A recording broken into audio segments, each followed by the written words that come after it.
शहर के अफजल सागर नाले में 14 सितंबर को बह जाने वाले शख्स की नाश नागौल में बरामद हुई।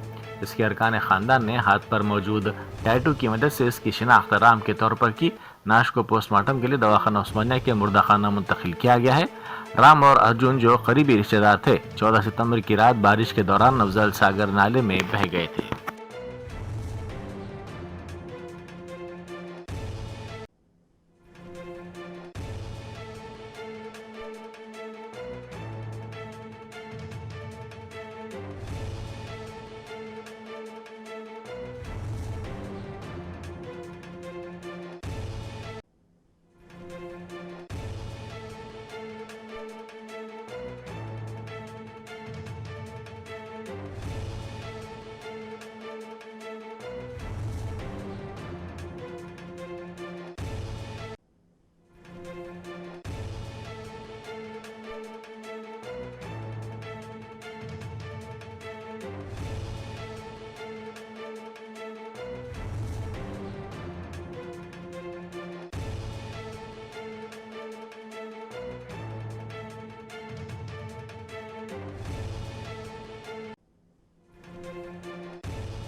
Germanton super speciality hospital, national award winner doctor Mir Jawad Jar Khan, German trained senior orthopedic surgeon and director, माहिर डॉक्टर्स डॉक्टर वासिफ आजम और doctor Bharvi Chanduri, senior cardiologist और दीगर डॉक्टर्स नुमाया खिदमत अंजाम दे रहे हैं। Robotic surgery, advance cath lab, MRI, operation theatre, ICU, 2D ultrasound जैसी सहूलियात से आरास्ता कॉर्पोरेट लेवल हॉस्पिटल, वाजबी फीस में हर मर्ज से शिफायाबी के लिए Germanton super speciality hospital, Attapur.